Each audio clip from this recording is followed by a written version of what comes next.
بارگاہ عالیہ میں درود و سلام کا ہدیہ عرض کرنے کے بعد پیارے آقا کریم حبیب لبیب صلی اللہ تعالی علیہ وآلہ وسلم نے ارشاد فرمایا، جو بندہ ہر روز 50 مرتبہ مجھ پر درود پاک پڑھتا ہے، فرمایا قیامت کے دن میں اس کے ساتھ مصافحہ فرماؤں گا۔ کہ جس کی یہ عادت ہو اور بلا ناغہ روزانہ 50 بار درود پاک پڑھتا ہے، سرکار علیہ السلام فرماتے ہیں قیامت کے دن میں اس کے ساتھ مصافحہ فرماؤں گا۔ تو جس کے ساتھ اللہ کے حبیب صلی اللہ تعالی علیہ وآلہ وسلم مصافحہ فرمائیں تو یقیناً اللہ تعالیٰ کی وہ رحمتوں میں جگہ پائے گا۔ تو حصول برکت کے لیے ایک مرتبہ درود و سلام کا ہدیہ بارگاہ رسالت میں عرض کر لیجیے۔ الصلاۃ والسلام علیک یا سیدی یا رسول اللہ۔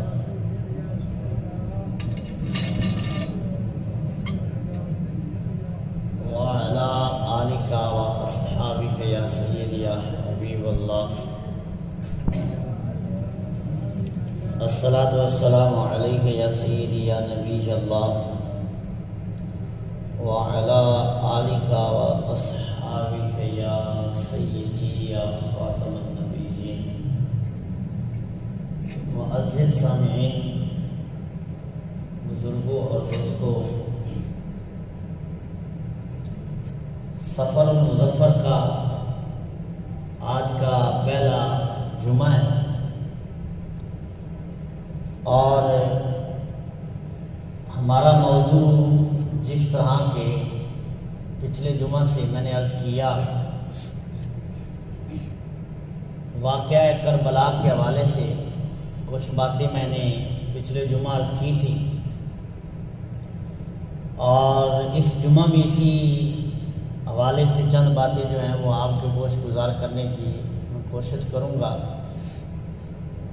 لیکن اس سے پہلے یہ بات عرض کرنی ضروری سمجھتا ہوں کہ بعض حضرات سفر کے بارے میں بڑی بڑی غلط باتیں کرتے بھی ہیں اور سوچتے بھی ہیں، اور اعتقاد بھی کچھ لوگوں کا اس طرح کا ہوتا ہے کہ سفر میں بڑی مصیبتیں نازل ہوتی ہیں، سفر جو ہے یہ مصیبتوں کا مہینہ ہے، جبکہ شریعت میں ایسی بات کوئی موجود نہیں ہے۔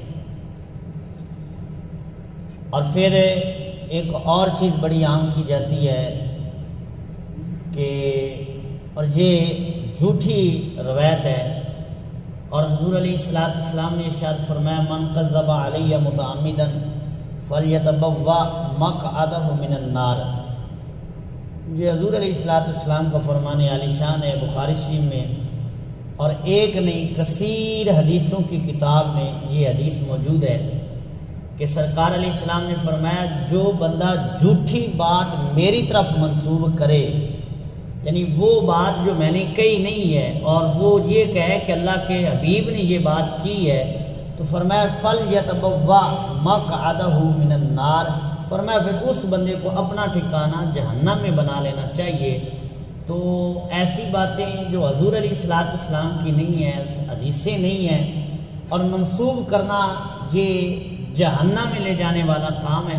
اور پھر سفر کے حوالے سے بعض لوگ کہتے ہیں کہ اللہ کے نبی نے فرمایا کہ جو سفر کے جانے کی مجھے بشارت خوشخبری دے میں اس کو جنت کی بشارت دیتا ہوں، کہ جب کہ ایسی کوئی بات ہے ہی نہیں۔ اور حضور علیہ السلام کا فرمان عالی شان یہ مشکات شریف میں حدیث پاک موجود ہے، حضور علیہ السلام نے فرمایا لا سفر ولا حام ولا عدوہ او کما قال۔ حدیث پاک کے کلمات ہیں، حضور علیہ السلام نے فرمایا سفر کوئی شے نہیں ہے، عدوہ یعنی بیماری کا متعدی ہونا نہیں ہے۔ مفہوم حدیث یہ بنتا ہے کہ حضور علیہ السلام نے فرمایا کہ یہ جو سفر کے بارے میں لوگوں کا اعتقاد ہے کہ سفر میں بڑی بیماریاں نازل ہوتی ہیں، سفر میں بڑی مصیبتیں نازل ہوتی ہیں، یا سفر جو ہے یہ بیماریوں کا مہینہ ہے، تو حضور علیہ السلام نے اس کی پہلے ہی نفی فرما دی ہے۔ حضور علیہ السلام نے فرمایا لا سفرا، سفر کوئی شے نہیں ہے۔ مطلب کیا ہے کہ سفر میں کوئی مصیبت نازل نہیں ہوتی ہے، اور اگر کسی پر اس طرح کا معاملہ اللہ تعالیٰ کی طرف سے کوئی آزمائش آ جاتی ہے تو وہ سفر کی وجہ سے نہیں ہے، وہ اللہ تعالیٰ کی طرف سے ہے۔ جبکہ دیگر مہینوں میں بھی تو بندے پر بڑی بڑی مصیبتیں نازل ہو جاتی ہیں، اللہ تعالیٰ کی آزمائش ہوتی ہے، تو وہ بھی تو اللہ تعالیٰ کی طرف سے ہوتی ہیں۔ اگر سفر کے مہینے میں کوئی ایسی آزمائش اللہ تعالیٰ کی طرف سے بندے پر اترے تو وہ سفر کی وجہ سے نہیں ہے، وہ اللہ تعالیٰ کی طرف سے اور اس کی جو تقدیر میں ہے۔ یہ بات سمجھنی چاہیے کہ یہ سفر کے مہینے کی وجہ سے کوئی شے بندے پر نازل نہیں ہوتی، اللہ تعالیٰ کی قدرت سے بندے پر نازل ہوتی ہے۔ اب اس کی ایک مثال دیکھیں نا، محرم یہ وہ مہینہ ہے جو ہمیشہ ہی حرمت والا مہینہ رہا ہے۔ محرم شریف جو ہے یہ پہلے بھی حرمت والا مہینہ تھا۔ اب محرم کے مہینے میں حضور علیہ السلام کے خاندان اور حضرت امام حسین رضی اللہ تعالی عنہ پر کتنی بڑی آزمائش نازل ہوئی ہے، تو کیا یہ محرم کی وجہ سے نازل ہوئی ہے؟ یہ محرم کی وجہ سے نہیں ہے، یہ تقدیر میں جو لکھا ہوا ہے وہ ہے۔ تو اسی طرح اگر سفر میں کسی پر کوئی اس طرح کی آزمائش جو اللہ تعالیٰ کی طرف سے ہے آ جائے تو اس کو سفر کی وجہ سے نہیں کہنا چاہیے، یہ ہے کہ وہ اللہ تعالیٰ کی طرف سے نازل ہوئی ہے۔ اور پھر دوسری بات حضور علیہ السلام نے فرمایا ولا حام، یہ جو فال ہمارے ہاں نکالتے ہیں کہ کسی کے گھر الو بیٹھ جائے تو کہتے ہیں کہ یہ تو اب نحوست ہے، یہ تو نحوست کی علامت ہے، تو حضور علیہ السلام نے فرمایا یہ بھی کوئی شے نہیں ہے، فرمایا اس سے کوئی نحوست نہیں ہوتی۔ کسی بندے کی یا کسی پرندے کی نحوست نہیں ہے، بندے کے اعمال کی نحوست ضرور ہوتی ہے۔ پرندے کے بولنے سے بندے پر کوئی نحوست نازل نہیں ہوتی، بندے کے اعمال کی وجہ سے، جو گھر میں ڈرامے چلتے ہیں، جو گھر میں فلمیں چلتی ہیں، اور گھر میں جو ہے وہ نماز پڑھنی نہیں، قرآن پڑھنا نہیں، اس کی نحوست ہوتی ہے، کسی پرندے کے بولنے کی نحوست بندے پر نازل نہیں ہوتی۔ اور پھر تیسری چیز جو حضور علیہ السلام نے فرمایا لا عدوہ، فرمایا یہ بیماری متعدی نہیں ہوتی۔ بیماری متعدی نہیں ہونے کا مطلب کہ ایک بندے سے دوسرے کو بیماری نہیں لگتی، یہ نہیں کہ ایک بندہ بیمار ہے تو دوسرا اس کے پاس گیا تو وہ بھی اس کے پاس جانے کی وجہ سے، یا بیمار بندہ اس کے پاس آیا اس کے آنے کی وجہ سے اس کو بیماری لگ جائے، فرمایا ایسا نہیں ہوتا۔ بیماری جو ہے وہ ایک سے دوسرے کو نہیں لگتی، جبکہ حدیثیں جب ہم پڑھتے ہیں تو اس میں کیا موجود ہے؟ حضور علیہ السلام نے ارشاد فرمایا جو بندہ اپنے مسلمان بھائی کی عیادت کرنے کے لیے، یعنی بیمار ہے، وہ اس کو پوچھنے کے لیے گھر سے نکلتا ہے تو اللہ تعالیٰ ہر قدم کے بدلے اس کو ثواب عطا فرماتا ہے۔ اگر بیماری ہی لگنی ہوتی تو یہ حکم ہی نہ ہوتا کہ اس کے بیمار ہے تو قریب ہی نہ جاؤ، بیمار ہے تو اس کو پوچھنے ہی نہ جاؤ، جبکہ حدیث اور حضور علیہ السلام کا فرمان اور حضور علیہ السلام کا عمل کیا کہتا ہے؟ حضور علیہ السلام کے غلام اگر کوئی بیمار ہو جاتا تو حضور خود جاتے تھے ان کے گھر، سرکار علیہ السلام خود عیادت کرنے کے لیے اور اپنے غلاموں کو پوچھنے کے لیے تشریف لے کر جایا کرتے تھے۔ اس سے پتہ چلتا ہے کہ کوئی بیماری جو ہے وہ ایک سے دوسرے کو نہیں لگتی۔ اور پھر اس کی مثال بھی حضور علیہ السلام نے دی، فرمایا کہ اگر جانور ایک جگہ میں جو ایک چار دیواری میں بندھے ہوئے ہیں تو ایک کو خارش لگ گئی، اب دوسرے کو بھی خارش لگ گئی، تیسرے کو بھی لگ گئی، تو حضور علیہ السلام نے فرمایا کہ چلو تم یہ مانتے ہو کہ دوسرے کو جو ہے وہ پہلے سے خارش لگی ہے، تو جو پہلے اونٹ کو خارش لگی ہے وہ کہاں سے لگی ہے؟ تو صحابہ کرام نے عرض کی یا رسول اللہ وہ تو اللہ تعالیٰ کی قدرت سے ہے۔ فرمایا جب پہلے اونٹ کو اللہ کی قدرت سے لگی ہے تو پھر دوسرے کو بھی اس کی وجہ سے نہیں لگی، وہ بھی اللہ تعالیٰ کی قدرت سے لگی ہے۔ تو لا عدوہ کہ یہ الفاظ جو ہیں حدیث کے موجود ہیں۔ تو حضرات گرامی، پچھلے جمعہ پر میں نے عرض کیا کہ حضرت امام حسین پاک رضی اللہ تعالی عنہ نواسہ رسول، شہید کرب و بلا، سید الشہداء،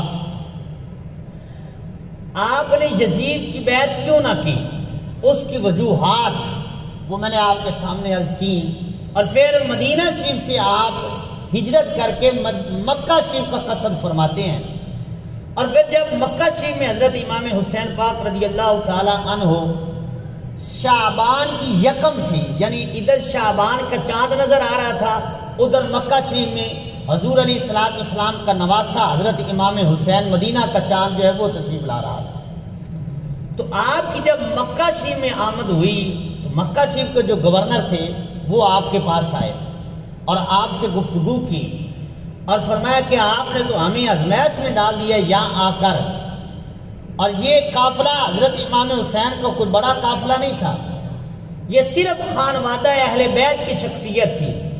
اور خانوادہ اہل بیت میں بھی وہ جو حضرت امام حسین کے بیٹے ہیں یا حضرت امام حسین کے نواسے ہیں یا حضرت امام حسین کے بھتیجے ہیں، ان کو حضرت امام حسین رضی اللہ تعالیٰ نے ساتھ لیا اور مکہ شریف میں آ کر جو ہے آپ نے پڑاؤ ڈالا. اب گورنر آ کر آپ کے پاس پوچھتا ہے اچھا آپ نے یہ ساری باتیں ذہن میں رکھنی ہے کہ حضرت امام حسین مدینہ شریف چھوڑتے ہیں، مکہ شریف آتے ہیں، مکہ شریف چھوڑ کے پھر کوفے کا ارادہ فرماتے ہیں. ان ساری باتوں کے پیچھے وجہ کیا تھی؟ حضرت امام حسین امن چاہتے تھے. آپ چاہتے تھے کہ حضور کی امت، میرے نانا جان کی امت میں انتشار نہ پھیلے، قتل و غارت نہ ہو، لڑائی نہ ہو. آپ لڑائی انتشار کو ختم کرنا چاہتے تھے، اس لیے حضور کا شہر مدینہ بھی چھوڑا اور پھر شہر مکہ بھی چھوڑا اور پھر کربلا میں جا ڈیرا لگایا. یہ سارا سفر جو ہے امام حسین کا لڑائی کے لیے نہیں تھا، یہ سارا سفر جو ہے امام حسین کا جو ہے وہ امن کی تلاش میں اور امن کے لیے تھا کہ حضور علیہ الصلوۃ والسلام میرے نانا جان کی امت میں انتشار نہ پھیل جائے، قتل و غارت نہ ہو، لڑائی نہ ہو. آپ تو لڑائی چاہتے ہی نہیں تھے. اگر آپ لڑائی ہی کرنے کے لیے نکلتے تو 6 ماہ کا علی اصغر اپنے ساتھ لے کر نہ جاتے. اگر لڑائی کرنے کے لیے ہی نکلتے تو اپنی شہزادی حضرت فاطمہ بنت حسین الصغریٰ، جن کو سکینہ اور اصل نام سکینہ ہے، ان کو ساتھ لے کر نہ جاتے. اور بندہ جب جہاد کرنے کے لیے نکلے تو اپنی 3 بیویاں جو ہیں وہ اپنے ساتھ لے کر کوئی نہیں جاتا. اور لڑائی کے لیے نکلے تو بھتیجے نواسے ساتھ نہیں ہوتے. پھر لڑائی کے لیے نکلے تو پھر مجاہد ساتھ لے کر جایا جاتا ہے، پھر جہاد کی تیاریاں کی جاتی ہیں. تو حضرت امام حسین رضی اللہ تعالیٰ عنہ کا لڑائی کا ارادہ نہیں تھا. حضرت امام حسین کا یہ سارے سفر کے پیچھے دیکھیں، پس منظر دیکھیں تو حضرت امام حسین امن کے لیے جو ہے وہ نکلتے ہیں اور امن کی تلاش میں ہی مدینہ چھوڑتے ہیں، پھر مکہ چھوڑتے ہیں. آپ جب مکہ شریف تشریف لائے تو گورنر آپ کے پاس آیا اور آ کر کہا کہ حضور آپ نے تو ہمیں آزمائش میں ڈال دیا ہے، آپ مدینہ شریف چھوڑ کر مکہ آ گئے ہیں، اب یہاں لوگ جو آپ کا تعاقب کریں گے. تو حضرت امام حسین پاک رضی اللہ تعالیٰ نے فرمایا تم میری طرف سے مطمئن رہے، میں کسی کو جو ہے وہی بات جو مدینہ شریف کے گورنر کو کہا تھا، فرمایا میں کسی کو اس کے خلاف بھڑکاؤں گا نہیں، میں کسی کو خطبہ نہیں دوں گا، کسی کو کچھ بھی نہیں بتاؤں گا. ہاں اگر کوئی میرے پاس علمی یا روحانی فیض لینے کے لیے آئے گا تو پھر میں حضور کا نواسا ہوں، علمی فیض بھی میں دوں گا، روحانی فیض بھی میں دوں گا. فرمایا کوئی آ جاتا ہے تو میں اس کو خالی نہیں موڑوں گا، لیکن کسی کو بلا کر کسی کے پاس بیٹھ کر جا کر میں خطبہ نہیں دوں گا یا یزید کے خلاف کسی کو بھٹکاؤں گا نہیں. کیونکہ آپ کا مشن تھا کہ 2-3 سال میں پتہ چل جائے گا، سارے مسلمان جو یزید کے خلاف کھڑے ہو جائیں گے. جب ساری امت کا ایک موقف ہو جائے گا تو میں بھی اس موقف کے ساتھ شامل ہو جاؤں گا جو حضور کی امت کو موقف ہوگا. آپ نے فرمایا میرا بھی وہی موقف ہوگا. اچھا اب حضرت امام حسین پاک رضی اللہ تعالی عنہ آپ جب مکہ شریف میں پہنچے تو کوفہ سے خط آنے شروع ہو گئے. اب ان خطوں کا مفہوم اور مضمون یہ تھا، حضرت امام حسین رضی اللہ تعالی عنہ کا نام لے کر وہ کہتے کہ آپ ہمارے پاس آئیے، ہم آپ کی بیعت کرنا چاہتے ہیں. ہمارا پیر کوئی نہیں ہے، ہمارا امیر کوئی نہیں ہے، ہم نے یزید کی بیعت نہیں کی، ہم اس کو نہیں ماننے والے، ہم آپ کی بیعت کریں گے. اور یہ تقریباً 150 سے زیادہ خطوط جو ہیں حضرت امام حسین رضی اللہ تعالیٰ عنہ کو مکہ شریف میں موصول ہوئے. آپ تک وہ خط پہنچے کہ آپ ہمارے پاس آئیے، اب حضرت امام حسین رضی اللہ تعالیٰ عنہ جب آپ کے پاس اتنے خطوط پہنچے تو آپ نے کوفے کا ارادہ کیا، تو آپ کے پاس حضرت عبداللہ ابن زبیر آئے رضی اللہ تعالیٰ عنہ، آپ کے پاس حضرت عبداللہ ابن عباس آئے، آپ کے پاس حضرت عبداللہ ابن عمر آئے، آپ کے پاس آپ کے باپ کی طرف سے سگے بھائی حضرت محمد حنفیہ آئے، اور ان سب کا یہی قول اور لب الباب یہی تھا، وہ کہتے تھے کہ کوفہ والے کبھی وفادار نہیں ہو سکتے، آپ ان کے پاس نہ جائیے، بلکہ یہاں تک کہ حضرت محمد بن حنفیہ جو آپ کے سگے بھائی ہے باپ کی طرف سے، وہ کہتے ہیں کہ آپ کوفہ نہ جائیے، کیونکہ پتہ ہے آپ کو کوفہ والوں نے ہمارے باپ کے ساتھ کیا کیا ہے، آپ کو یہ بھی پتہ ہے کہ کوفے والوں نے ہمارے بھائی حضرت امام حسن کے ساتھ جو سلوک کیا ہے وہ وفادار نہیں ہو سکتے، کوفے والے بے وفا ہیں، آپ ان کے پاس نہ جائیے، اگر آپ نے ہجرت کے ارادہ کاری لیا ہے تو کوفہ نہ جائیے، کسی اور شہر تشریف لے کر جائیے، آپ یمن میں چلے جائیے، وہاں آپ کے ماننے والے لوگ موجود ہیں، ہمارے باپ حضرت علی کے لوگ عقیدت مند موجود ہیں، آپ نے سفر کرنا ہے تو آپ یمن کا سفر جو ہے وہ کر لیجئے، ادھر چلے جائیے، لیکن کوفے نہ جائیے۔ تو حضرت امام حسین پاک رضی اللہ تعالیٰ نے فرمایا اب شریعت کی جو حد ہے اور شریعت جو ہے وہ مجھ پر لاگو ہو چکی ہے، فرمایا حالات جیسے بھی ہوں میں حالات کو نہیں دیکھوں گا، حضور کی شریعت کو دیکھوں گا۔ اچھا، اب یہاں دوسری بات بھی دیکھنے والی ہے، لوگ بڑا اعتراض کرتے ہیں، بولے والے لوگ جو ہیں ان کو بھٹکاتے ہیں کہ دیکھو حضرت امام حسین کربلا میں جو شہید ہوئے تو صحابہ کرام تو اس وقت موجود تھے، 60 ہجری میں بہت سارے صحابہ کرام موجود تھے، 100 ہجری تک صحابہ کرام کی تعداد اور جو ان کی ذات پاک جو ہے صحابہ کرام موجود تھے، تو 60 ہجری میں تو بڑے صحابہ کرام موجود تھے، تو حضرت امام حسین کربلا میں آئے، شہید ہوئے، کوئی صحابی وہاں نہیں آیا، کسی صحابی نے جو ہے وہ قتال نہیں کیا۔ سب سے پہلی بات تو یہ ہے کہ کربلا میں 145 لوگ جو ہیں وہ امام حسین کے ساتھ شہید ہوئے ہیں، اور ان میں 20 سے 22 اور بعض روایت میں 23 افراد وہ ہیں جو خانوادہ اہل بیت سے ہیں، یعنی حضرت امام حسین کے بیٹے، نواسے، بھتیجے، آپ کے بھائی، وہ تقریباً 22 یا 23 بنتے ہیں، تو باقی اتنے افراد، اور بعض روایت میں 72 افراد ہیں، 72 ہی لگا لیجئے، یہ باقی کون تھے جو حضرت امام حسین کے سروں پہ، حضرت امام حسین کے قدموں پہ اپنا سر قربان کر رہے تھے، وہ کون تھے؟ یا تو صحابی رسول تھے یا کسی صحابی کے بیٹے تھے، انہوں نے جو ہے وہ حضرت امام حسین رضی اللہ تعالی عنہ کے نام پر، ان کے حضرت امام حسین کے قدموں پر جو ہے وہ اپنی جان کو نشاور کیا، جن جن کو موقع ملا، کیونکہ حضرت امام حسین کو جہاد کے لیے نکلے ہی نہیں تھے۔ اور پھر دوسری بات، اگر یہ اعتراض صحابہ کرام پر ہے کہ وہ ساتھ نہیں گئے، جہاد نہیں کیا، تو پھر حضرت امام حسین کے بھائی پر بھی تو اعتراض لازم آتا ہے، یہی اعتراض، حضرت محمد حنفیہ آپ کے سگے بھائی ہیں، حضرت علی کے بیٹے ہیں، وہ بھی تو ساتھ نہیں نکلے، وہ بھی تو جہاد کے لیے نہیں آئے، اور جب نکلے انہوں نے روکا تو حضرت امام حسین نے فرمایا اے میرے بھائی آپ مدینہ رہیے، میں جاؤں گا، اگر وقت ملا خیریت سے واپس آئے تو ملیں گے، ورنہ میں یہ ہجرت اور سفر جو ہے وہ ضرور کروں گا۔ اب حضرت امام حسین کو ہر ایک نے روکا، حضرت عبداللہ ابن زبیر نے روکا، فرمایا نہ جائیے، وہاں وفا کا جو ہے وہ نظر، کوئی شعار نظر نہیں آتا۔ حضرت عبداللہ ابن عمر نے روکا، عبداللہ ابن عباس نے روکا کہ آپ نہ جائیے، کوفے والے وفادار نہیں ہیں۔ تو حضرت امام حسین کی دلیل اور حجت کیا تھی؟ فرمایا جب وہ مجھے پکار رہے ہیں، میری بیعت کے لیے تیار ہیں، اب اگر نہ جاؤں گا تو قیامت کے دن نانے کی شریعت کے بارے مجھ سے سوال ہو گیا تو میرے پاس جو ہے اس کا جواب نہیں ہوگا کہ وہ جب پکار رہے تھے، جب بلا رہے تھے کہ ہم آپ کی بیعت کریں گے، تو میں اگر نہ جاؤں گا تو شریعت جو ہے وہ مجھ سے پوچھے گی۔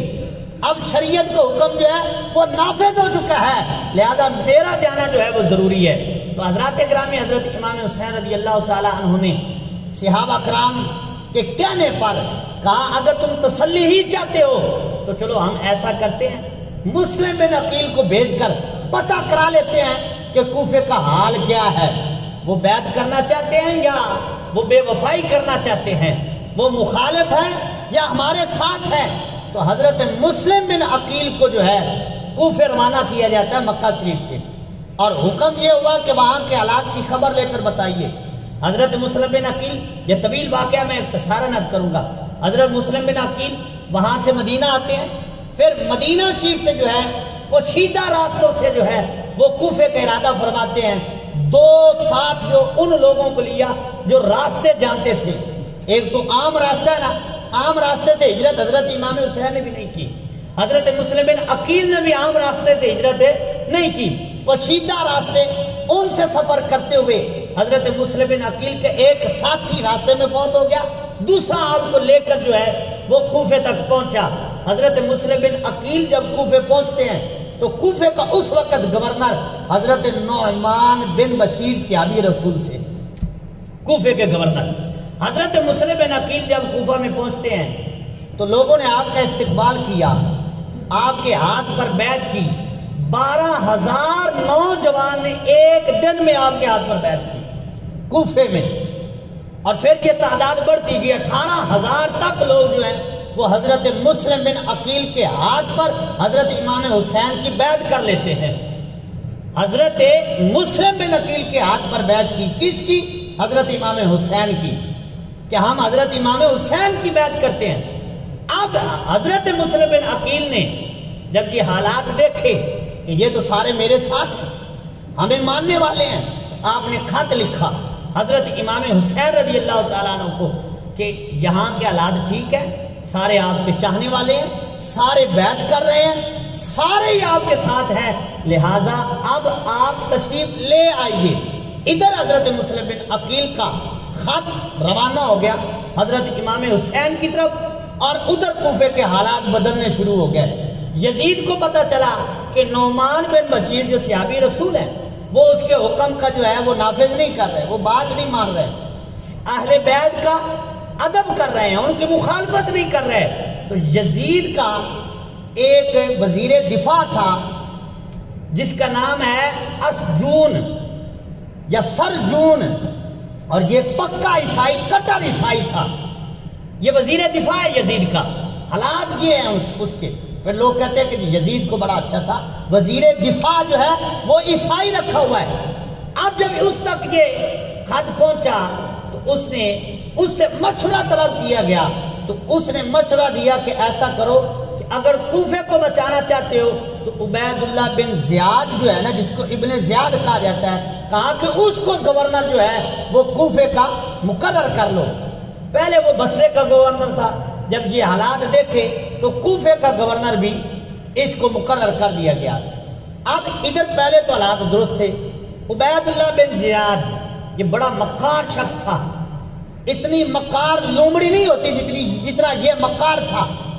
یہ کوفہ میں بھیس بدل کر داخل ہوا، لوگوں نے کہا کہ یہ آل رسول کا کوئی شہزادہ ہے، استقبال کیا، تو پھر جب لوگوں نے دیکھا کہ یہ تو سیگا جو گورنر ہاؤس ہے اس پہ جا کر کرسی پر بیٹھ گیا، لوگوں کو پتا چلا یہ تو عبید اللہ بن زیاد ہے، تو آتے ہی اس نے اعلان کر دیا کہ نعمان بن بشیر کو معزول کر دیا گیا، اب سے تمہارا گورنر میں ہوں۔ اور پھر اس نے کہا کہ جو بھی مسلم بن عقیل کے ساتھ کھڑا ہوگا حکومت کی طرف سے اس کو مار دیا جائے گا، جو ان کو پناہ دے گا اس کو جو ہے وہ مار دیا جائے گا۔ اب جب یزید کی طرف سے سختی کی گئی اور ابن زیاد نے آ کر کوفے کی گورنری کو سنبھالا تو حالات دن بدن بدلتے گئے، اور حضرت مسلم بن عقیل کو کسی گھر میں پناہ نہ دی گئی۔ آپ بازاروں میں پھر رہے ہیں اور لوگوں سے پانی کا ایک گھونٹ طلب کرتے ہیں، لیکن کسی نے آپ کو پانی نہیں دیا۔ وہ جو آپ کے ہاتھ پر بیعت کرنے والے تھے آج وہ آپ کو گھر میں جگہ ہی نہیں دے رہے۔ تو حالات یہ ہو گئے، یہاں تک کہ آپ کو گھیر لیا گیا اور آپ نے ڈٹ کر مقابلہ کیا، کئی یزیدیوں کو کوفے میں واصل جہنم کیا۔ واصل جہنم کرنے کے بعد ایک شخص عبید اللہ، اس نے کہا میں اس کی امان لیتا ہوں۔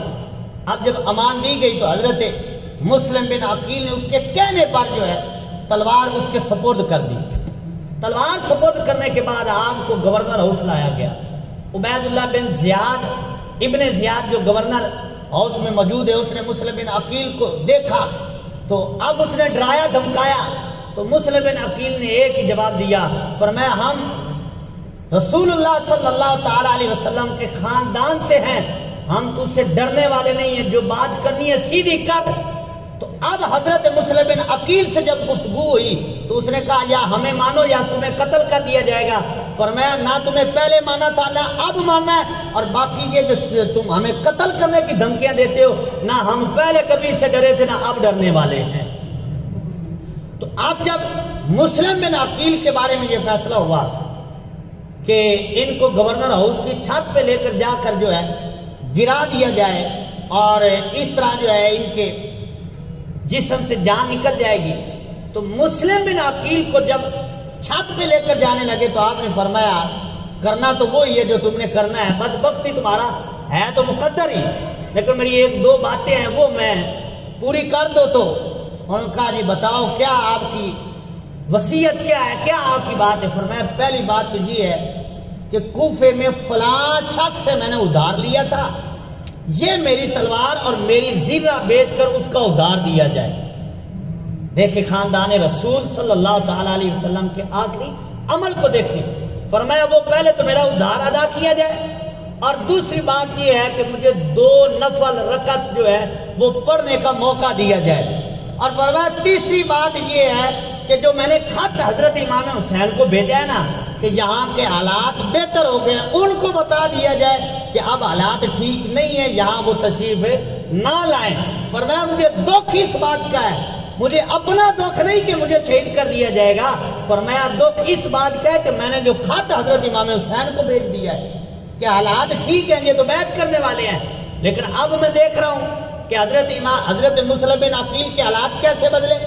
آپ مغرب کی نماز پڑھاتے تو 12,000 بندہ مقتدی بن کر کھڑا ہے، لیکن جب سلام پھیرتے تو 500 رہ گیا۔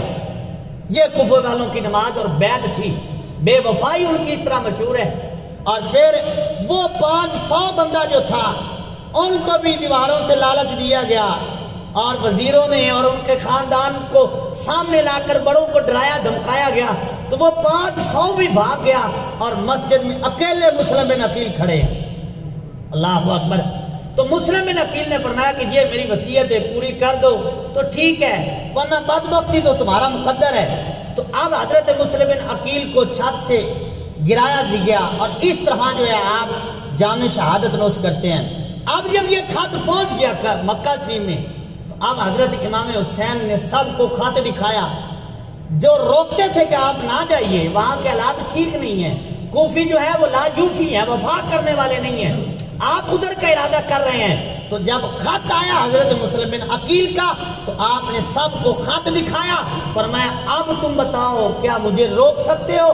اب تو حجت شرعیہ جو ہے وہ مجھ پر قائم ہو گئی ہے، اب میرا جانا جو ہے وہ ضروری ہے، اب میں نہیں روک سکتا۔ تو ادھر حضرت امام حسین رضی اللہ تعالی عنہ نے اپنے خاندان کا وہ قافلہ لیا، مکہ شریف سے جو ہے وہ ہجرت کا ارادہ کیا۔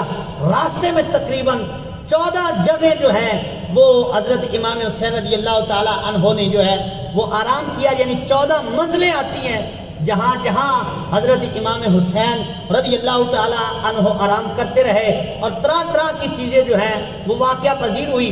اب دیکھیں جب حضرت امام حسین مکہ شریف سے نکلتے ہیں تو راستے میں ایک مقام آتا ہے حاجز، وہاں آپ کو جو ہے وہ ایک شخص ملتا ہے، اور فرزدق شاعر سے آپ کی راستے میں ملاقات ہوئی اس مقام سے پہلے، تو اس شاعر نے آپ کو بتایا حضرت امام حسین سے ملاقات ہوئی، پوچھا کہ آپ کون ہیں، آپ نے تعارف کروایا تو وہ پہچان گیا، اس نے کہا یہ آپ کوفے نہ جائیے۔ فرمایا کیوں، کیا وجہ ہے؟ فرمایا وہ اس لیے کہ میں نے کوفے میں حضرت مسلم بن عقیل کی فلاں چوک میں ان کا جسم مبارک جو ہے وہ لٹکا ہوا دیکھا ہے۔ تو حضرت امام حسین نے فرمایا اللہ کا شکر ہے، لٹکا ہوا دیکھا ہے، جھکا ہوا تو نہیں نہ دیکھا ہے؟ فرمایا لٹکا ہوا دیکھا نا، جھکا ہوا تو نہیں نہ دیکھا۔ فرمایا اللہ کا شکر ہے کہ وہ کسی کے سامنے جھکے نہیں ہیں۔ اچھا اب جب آپ نے ارادہ کر لیا تو راستے میں پھر حضرت محمد بن حنفیہ آپ سے ملنے کے لیے آئے۔ فرمایا آپ اتنا اصرار کیوں کر رہے ہیں، آپ کیوں اس ارادے کو نہیں بدلتے؟ تو آپ نے فرمایا اگر تو پوچھنا ہی چاہتا ہے نا تو پھر سن میں تجھے بتاتا ہوں، رات کو جب میں سویا نا تو رأیت رسول اللہ صلی اللہ تعالیٰ علیہ وسلم فی المنام، فرمایا رات کو جب میں سویا تو مجھے اللہ کے محبوب اپنے نانا جان کا رات خواب میں دیدار ہوا ہے، اور رسول اللہ صلی اللہ تعالیٰ علیہ وسلم نے مجھے ایک کام کرنے کا حکم دیا ہے۔ تو انہوں نے فرمایا جی وہ کام کیا ہے، کیا کرنے کا حکم دیا ہے؟ فرمایا وہ کام بتانا نہیں ہے، لیکن انہوں نے مجھے حکم دیا ہے کہ یہ کام کرنا ہی کرنا ہے۔ تو وہ کیا کام تھا؟ وہ کربلا میں جا کر سارے زمانے کو پتہ چل جاتا ہے کہ حضور نے کیا حکم دیا ہے۔ تو فرمایا کہ اب میں واپس نہیں پلٹ سکتا، حالات جیسے بھی ہوں۔ تو حضرات اکرامی پھر یہ مقام حاجز پر آپ نے اپنا ایک قاصد جس کا نام قیس ہے، یہ قیس حضرت امام حسین کا قیس ہے، اور ایک قیس وہ بھی ہے جس کو مجنون کہا جاتا ہے۔ یہ مجنون کی جو کہانیاں پڑھی جاتی ہیں، یہ اس کا نام بھی اصل میں قیس تھا۔ تو یہ قیس وہ ہے جو امام حسین کا قیس ہے۔ آپ نے فرمایا کہ جا کوفے کے حالات کی جگہ ذرا خبر لے کر آ کہ کیا حالات ہیں۔ تو حضرت قیس جب وہاں پہنچے نا، وہ کوفے کے دروازے پر تو پارا بڑا سخت تھا، پکڑ لیا گیا، پتہ چل گیا کہ امام حسین کا قاصد ہے، پکڑ کر گورنر کے سامنے لا کر کھڑا کیا۔ اب اس نے کہا کہ اے قیس تجھے ایک مہلت ہے، ایک موقع ہے، اگر تو بچنا چاہتا ہے تو بچ سکتا ہے، ایسا کر گورنر ہاؤس کی چھت پہ کھڑا ہو جا، وہاں جا کر میری تعریف کر اور امام حسین کی مذمت کر، تجھے چھوڑ دیا جائے گا، تیری جان بخشی کر دی جائے گی اور تجھے معاف کر دیا جائے گا۔ تو حضرت قیس نے فرمایا ٹھیک ہے، یہ تو سودا ہی بڑا سستا ہے۔ اب بھیجا حضرت امام حسین نے حضرت قیس کو گورنر ہاؤس کی بلند جگہ پر چھت پر کھڑا کر دیا۔ اب ان کی نیت یہ تھی کہ ابھی امام حسین کے بارے میں بولیں گے، ہماری تعریف کریں گے اور ہم لوگوں میں جو ہے وہ اچھا ہو جائیں گے۔ تو حضرت قیس نے خطبہ شروع کیا، فرمایا یہ ابن زیاد مجھے کہتا ہے کہ امام حسین کی مذمت کرو۔ فرمایا بھلا حسین اور اس کی برابری ہو سکتی ہے؟ وہ نواسہ رسول ہیں، ان کے بارے میں آیتیں نازل ہوئی ہیں، وہ شہزادہ رسول ہیں، ان کی شان کہاں، یہ کہاں؟ تو اب ان کی تو ارادے ہی بدل گئے، انہوں نے کہا یہ کیا کرنے والا تھا، کر کیا دیا ہے۔ جب انہوں نے یہ دیکھا کہ ہم نے تو سمجھا تھا ہماری تعریف کرے گا، لیکن یہ ہمارے سامنے کھڑا ہو کے امام حسین کی تعریف کر رہا ہے۔ اب جب حالات بدلے دیکھے تو حضرت قیس کو اس چھت سے دھکا دیا گیا، اور آپ بھی وہی جو ہے جام شہادت نوش کر لیتے ہیں، لیکن حضرت امام حسین پاک رضی اللہ تعالیٰ عنہ کے بارے میں آپ کی زبان سے ایک جملہ بھی نہیں نکلتا۔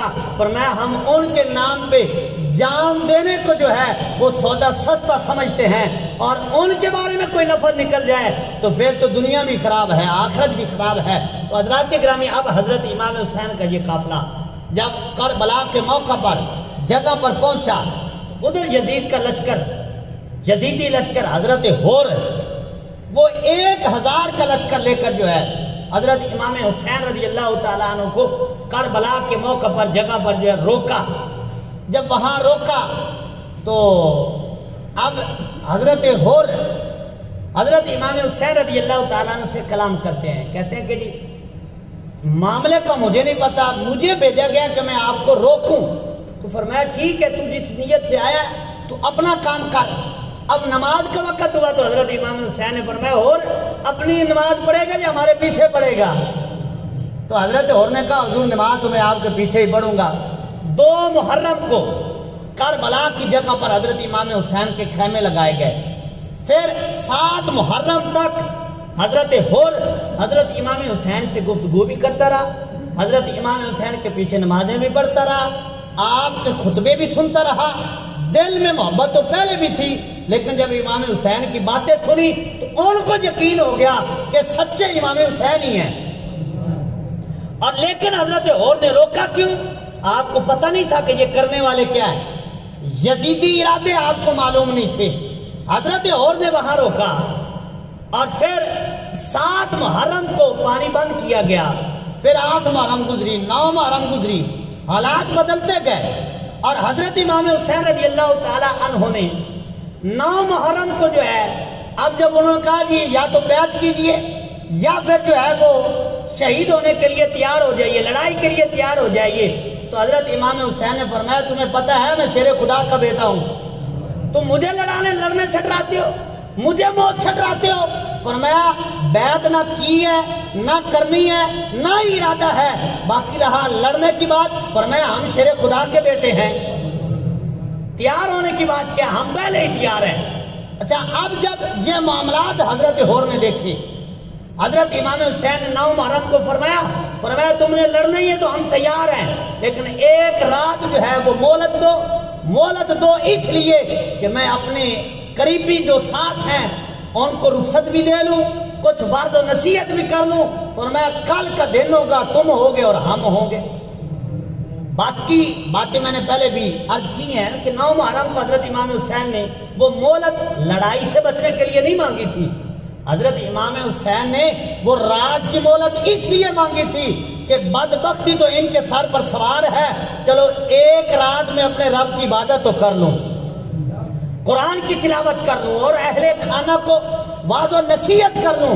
تو وہ 9 محرم کی رات تھی کہ حضرت امام حسین پاک رضی اللہ تعالی عنہ نے اپنے قریبیوں کو بلایا، گھر والوں کو بلایا، اور جو لشکر میں ساتھ تھے ان کو بلا کر فرمایا کہ ان کی لڑائی میرے ساتھ ہے، ان کو میں چاہیے، یہ مجھے چاہتے ہیں، آپ کو نہیں چاہتے، بیعت میری مانگتے ہیں، تمہاری نہیں مانگتے۔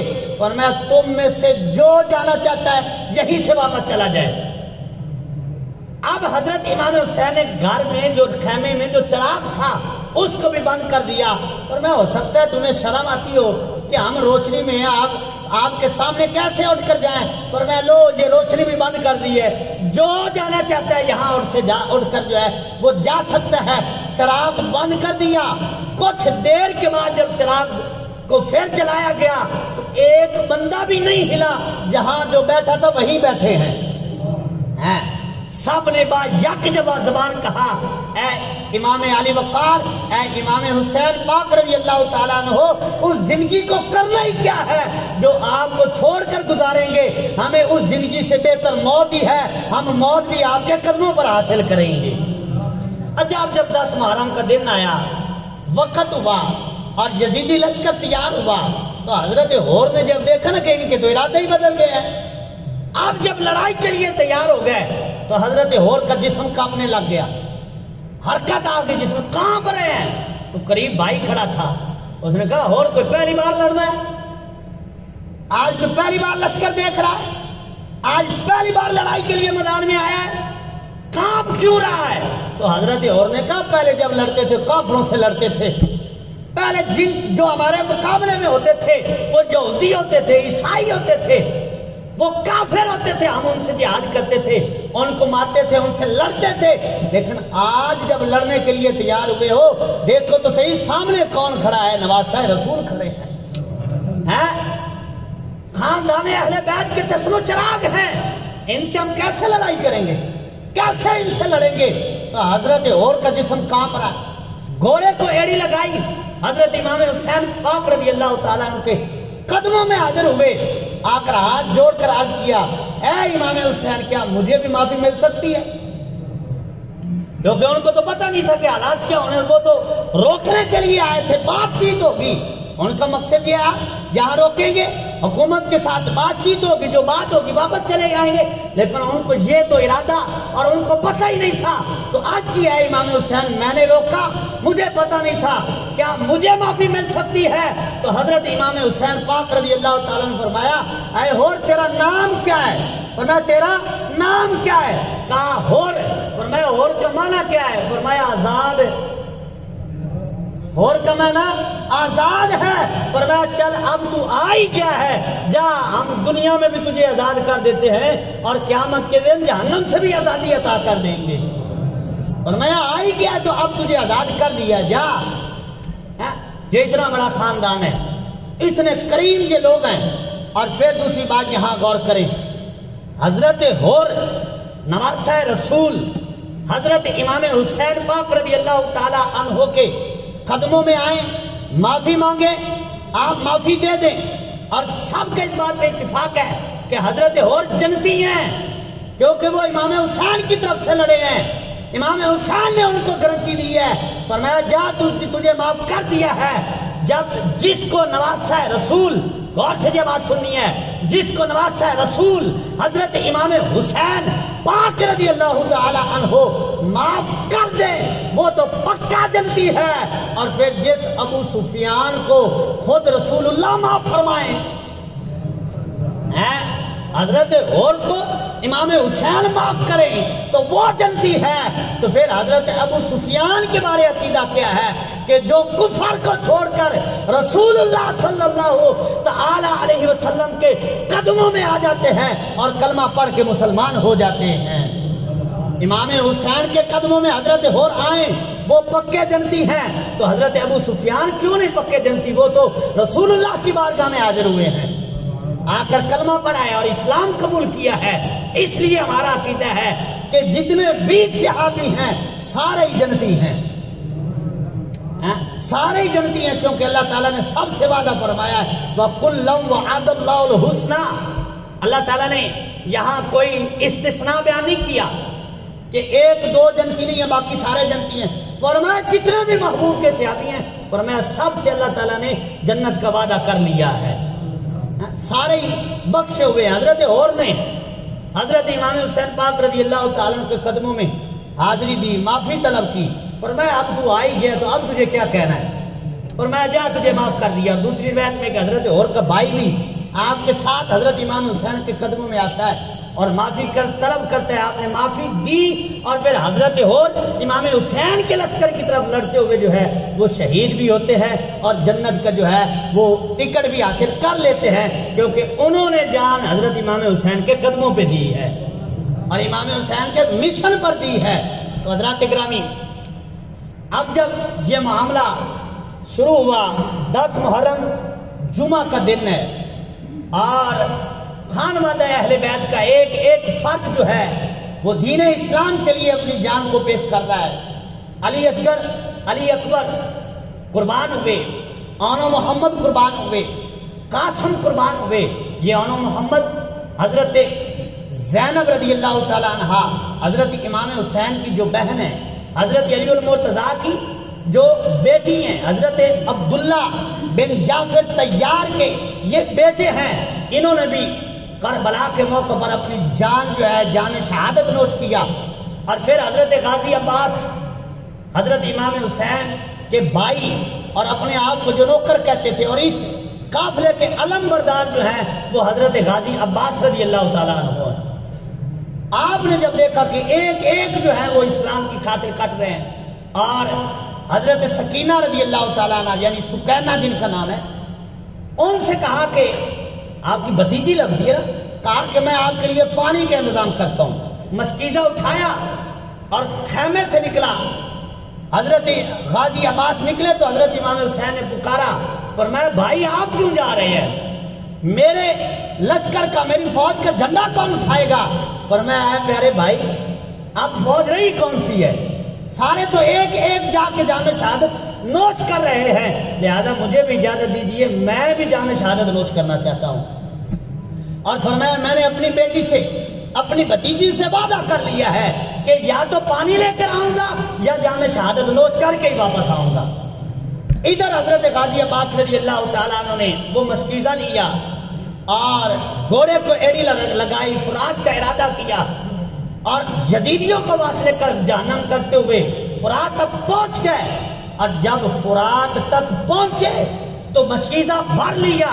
ادھر ابن سعد جو تھا اس نے لوگوں کو کہا کہ خبردار، اگر یہ پانی خیموں میں چلا گیا تو پھر تمہاری خیر نہیں ہے، یہ 1,000 کے برابر ہے۔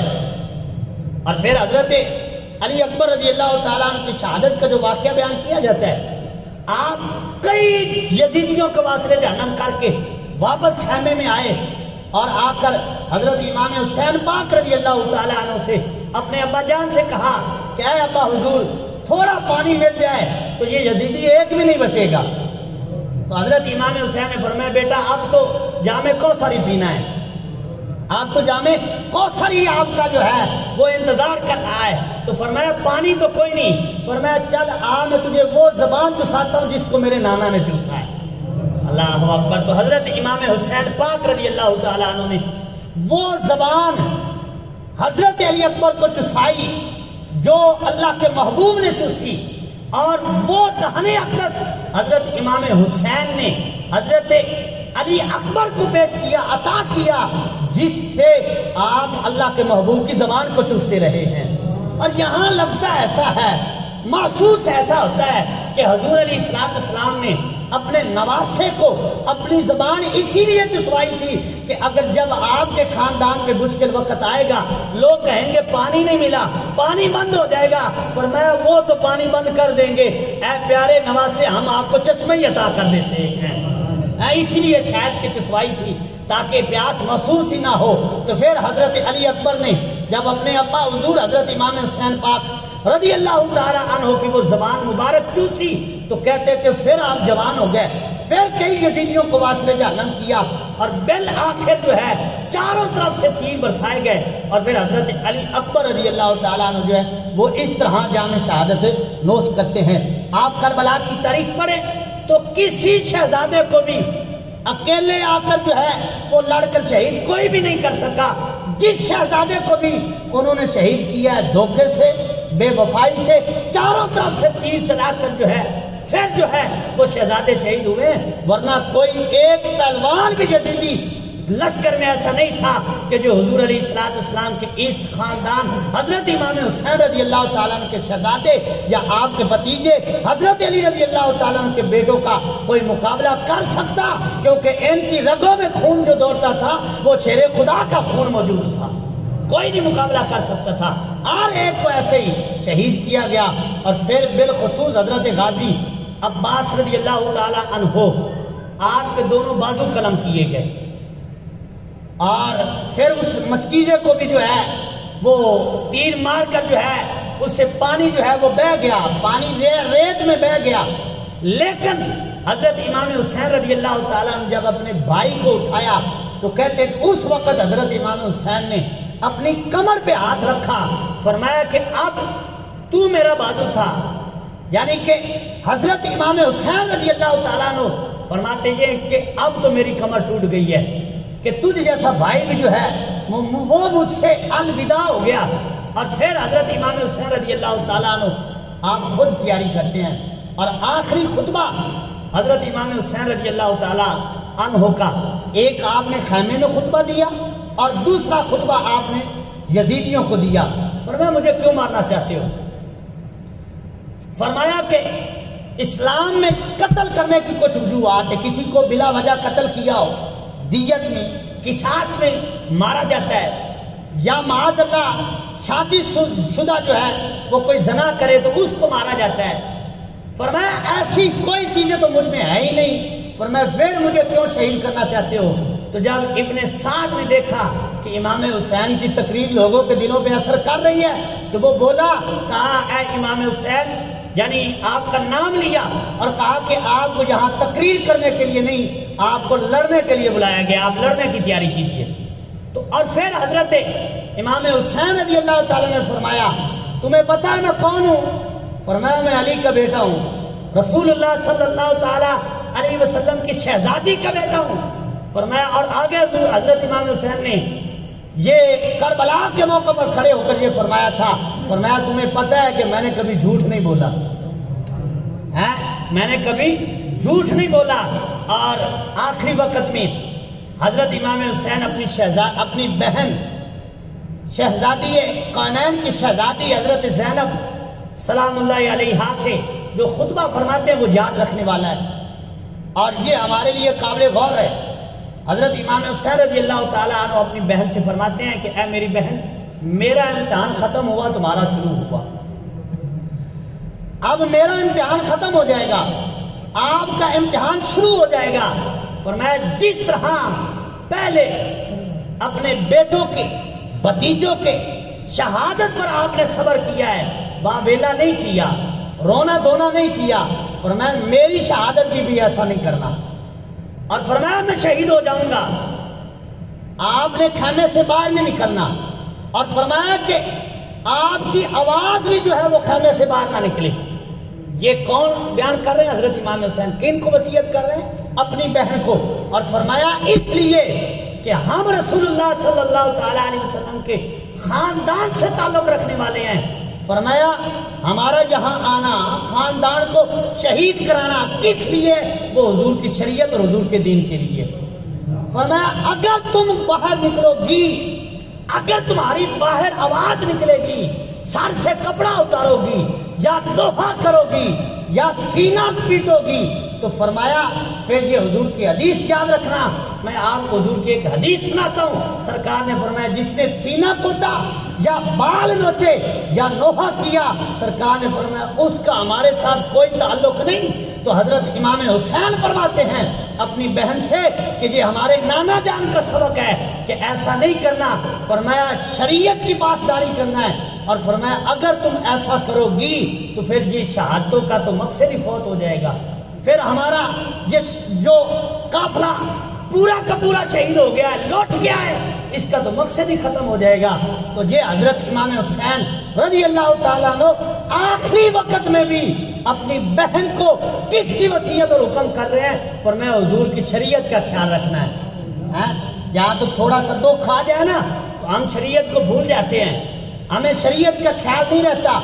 فرمایا شریعت کو جو ہے اس کو سامنے رکھنا، اور فرمایا جب مشکل وقت آئے تو پہلے حضور کی ذات پہ درود پڑھنا، پھر یہ پڑھنا وَبَشِّرِ الصَّابِرِينَ ہے۔ اللہ تعالیٰ کی بشارت ہے صبر کرنے والوں کو ہے۔ تو فرمایا اس وظیفے کو اپناتے رہنا، اور صبر کا جس طرح پہلے صبر کیا ہے آگے بھی صبر کرنا۔ اور پھر ساتھ امام حسین نے فرمایا جب واپس مدینہ جاؤ تو حضور کی بارگاہ میں سارے حالات جو ہے وہ سنا دینا، اور میرا سلام بھی عرض کر دینا۔ اللہ اکبر۔ تو یہ حضرت امام حسین کی تربیت ہے۔ یہ کہاں تربیت کر رہے؟ کربلا کے مقام پر، اور پتہ ہے کہ اب میں نے شہید ہونا ہے۔ گھر والوں کو کس کی تربیت کی؟ شریعت مصطفیٰ کو اپنانے کی، شریعت مصطفیٰ کا خیال رکھنے کی۔ تو حضرت امام حسین کا مقصد، پیغام کربلا کیا ہے؟ پیغام حسین کیا ہے؟ کہ وقت جیسا بھی آ جائے نماز قضا نہ ہو، وقت جس طرح کا بھی آ جائے، حالات جس طرح کے بھی ہو جائیں، پہلے شریعت کا خیال رکھا جائے، حالات کو بعد میں دیکھا جائے۔ جس طرح کے موقع آ جائے پہلے نماز کا خیال رکھا جائے، پھر باقی حالات کو دیکھا جائے۔ تو یہ پیغام حسین ہے، یہ پیغام کربلا ہے، جس کو یاد رکھنے کا جو ہمارے لیے وقت ہے کہ ہم امام حسین کے فضائل سنتے ہیں۔ کچھ تو مسائل بھی بڑے بیان کرتے ہیں، لیکن ہم فضائل کے قائل ہیں۔ جب ہم فضائل سننے کے قائل ہیں، ہم فضائل کو مانتے ہیں، تو پھر پیغام حسین کو بھی مانو نا کہ کربلا میں آخری وقت میں بھی حضرت امام حسین نے سر سجدے میں رکھ دیا اور پھر اپنی جان اللہ کے سپرد کر دی۔ تو یہ پیغام حسین ہے، یہ پیغام کربلا ہے۔ جیسا بھی وقت آئے ایک ہی جملہ ہو، انا للہ و انا الیہ راجعون۔ اللہ تعالیٰ سے دعا ہے اللہ تعالیٰ عمل کی توفیق عطا فرمائے۔ کچھ باتیں جو رہ گئی وہ اگلے جمعہ پر عرض کریں گے۔ اللہ تعالیٰ سب کو بھلائیاں عطا فرمائے، آمین۔ وما علیہ الا البلاغ۔